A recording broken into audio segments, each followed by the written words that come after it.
We're back at it again, everybody. Another episode of the Cobra Daytona build. I've done a lot of things in the last few days. Haven't videotaped much, but I kind of go through what I've done. I've actually got my oil cooler kind of mocked up here, which I'll go into again a little later. We'll do that on maybe the next episode. In this episode, I'm actually going to weld in a front tow hook. Since I am planning on tracking this car, and here's my idea. Behind here, where this whole steel plate comes together, I'm going to weld in a steel plate in between these cross members here, these diagonals, and then probably put 2 or 3 bolt holes with maybe some 1/2-inch bolts welded to the back. And then I'll make a corresponding piece for the front with some sort of hook that'll come up. So I'm on the track, I can just bolt this thing up real quick, and then when I get off track, I unbolt it and just kind of put the bolts back in there. That's what I'm thinking about doing, just so I've got the ability to, basically tow this thing off the racetrack if I have to.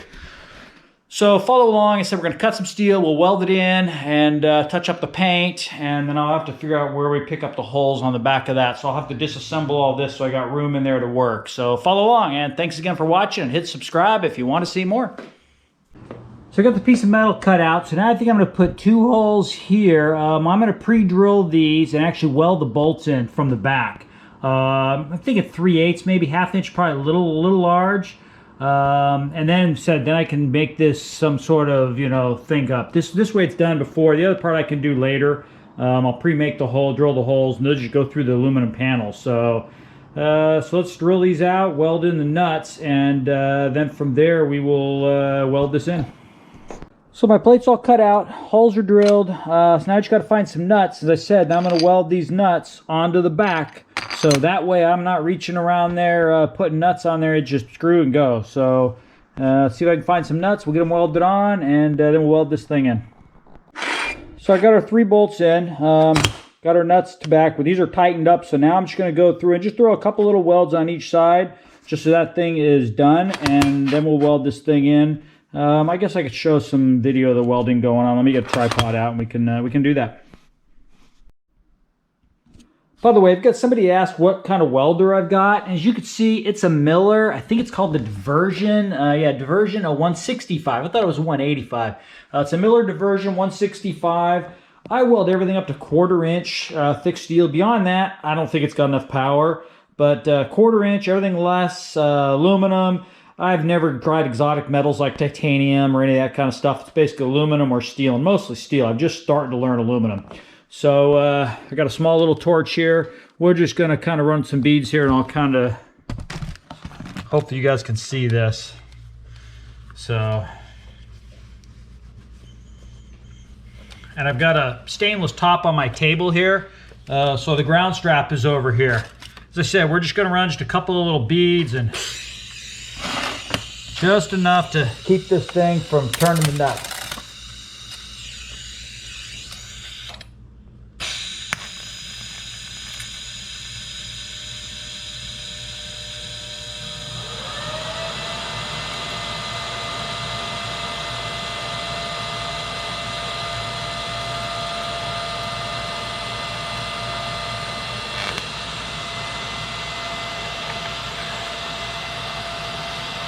So you see I just put a little bead on that side, run a little on the other, and then we'll just do all 3 of these.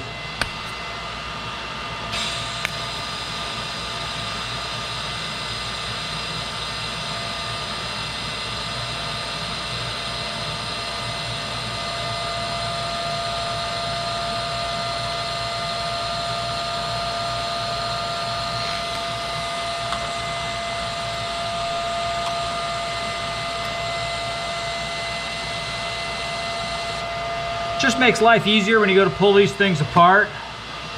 I don't have to reach back there, grab the nut. I've got to focus more. I don't know if you can hear me. I got the helmet on. I got to focus more of the energy on this, and then pick up the nut. We'll let that cool for a little bit, and then I will pull the bolts back out. As I said, we'll let that cool for a little bit, and then we'll pull the bolts out, and then we will clean up the chassis. Into just this edge. We'll just hit that with a little grinder or something. I'm going to cover the engine and everything because it'll get a little dusty with the paint. and then we'll weld that in, and then we got ourselves an easy way to attach some sort of pull device, because there is nothing underneath the Daytona that you can really tug on. So the rear is pretty easy because you got that whole frame assembly, but the front is where you're kind of stuck. So I've seen guys that actually take and they'll put they'll weld it, they'll basically bolt into here, which I'm kind of doing since it's down below and this is all tied in together. I just didn't want to, you don't want to tap this, I don't want to through drill it. So this just keeps clean, everything's kind of hidden in there. You'll never even know it's there other than 3 bolts behind the aluminum panel. And you know, I can just put some nice stainless steel ones when I'm not tracking it, and then grade 8 when you are putting your hook on. So give it a second cool, then we'll weld it in.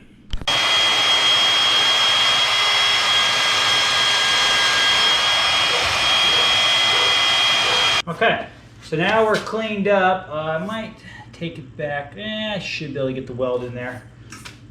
I'm just trying not to take too much paint off, so let's finish letting that cool, we can weld it up. The bolts out. I pretty much throw these bolts away because the welding just causes some issues, especially when you got like CAD plated. And then I'll run a tap down these holes just to clean them up. So I'll throw this in my vise, just run a quick tap down it, and then this is ready to, and I'll probably clean up the edges, and this is ready to weld in. So you can see here, I've just got it in my vise. I'm just running the tap down just to make sure that all the threads are good. I don't want to have to deal with this later. So it's easier to do it now when it's out than once I get it in the car. So I said, sometimes you can get a little bit of welding. I don't know, that just the different metals can sometimes cause an issue.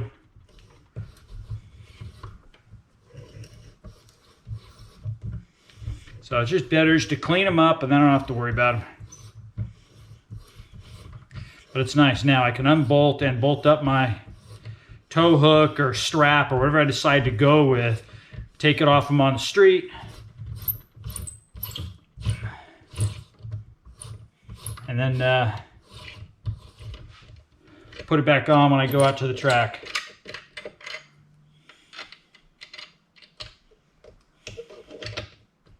Well, I won't make you keep watching this. Wait till we get to the weld. So I've got to hold this in place while I tack it. I've tried magnets, and I don't know what it is. Maybe someone out there who's a good welder can tell me. Whenever I put a magnet and try to weld, it does crazy stuff with the actual torque, with the arc. I mean, it just goes hog crazy. Bounces all over the place. So I kind of gave up on the magnet, and problem with trying to do this, because this has got to be perfectly flush.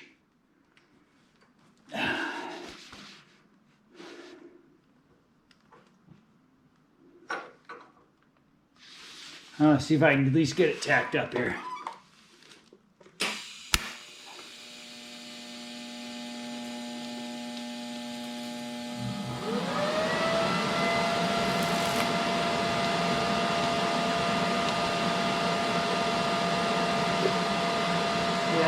Couldn't get the bead to cross over. Somehow I got to figure out how I'm going to hold this thing up in there so I can use a welding rod and get it to flow, the puddle started. Once I get the puddle started, I'm good. I just don't know how the hell I'm going to hold this thing up in there. As I said, magnet would be perfect, but I think it'll do crazy stuff. Let's try it again. Okay, let's see if this goes hog wild or not here. As I said, I've had some bad luck trying this. I think I'm going to stand up and we're going to try this way.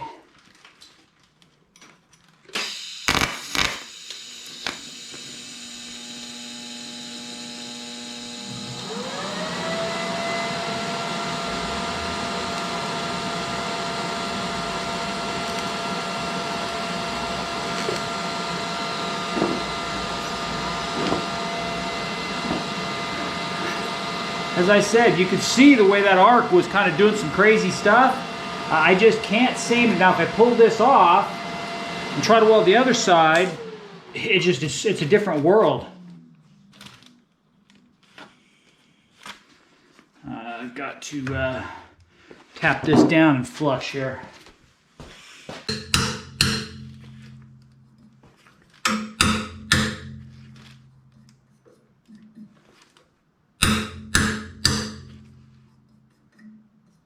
I think that's about it. Okay, so now when I go to fire this bead up, the arc is going to be just so much smoother.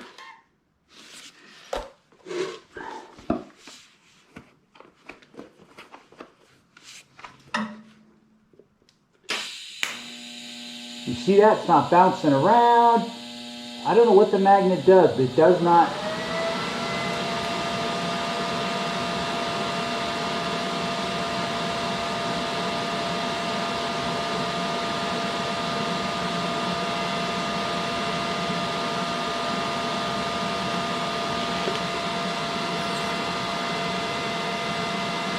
Yes, it's a whole different world. I mean, you look at this weld there, that's a good looking weld. That is crap. That was bouncing all over. I couldn't control it. I don't know what the damn magnet does, but it just does not like this. So I'm going to continue to kind of bounce around. You guys get the point, but let me get you a close up here to show you what I've done so far. So you can see the weld right there, good weld. That is when I had the magnet on. It just was going crazy all over the place. That pretty. Nice job there, huh? That crap. So I'll finish welding this up and show you when I'm done. It's all welded in. This side actually welded very well. This side went pretty well except for where right into there. That is where I kind of trying to tack it with the magnet on there, and it went kind of crazy. So I had to kind of flow all that in. But other than that, it looks pretty good. Clean it up a little bit, throw some paint on it, and then we'll put the aluminum plate on there. Once we get the aluminum plate on, then we can pick up the holes from the back. We'll drill out 3 holes, and this project's done. Well, other than a corresponding part, which I really can't do until the body's on. Well, thanks for watching another episode. That was something kind of unique, different. This is what I love doing, fabricating with metal, working with metal, doing stuff like that. The wiring stuff, not so much fun. I mean, I enjoy kind of thinking outside the box, coming up with new ways to wire things. But that to me is fun. So that's gonna be a nice little ad when I go to the track, and if this thing have to get towed away or something. Hopefully it never has to happen. So thanks again for watching. I appreciate it. Enjoy everybody out there in YouTube land, and have a great one, and hit subscribe if you want to see more. Thank you.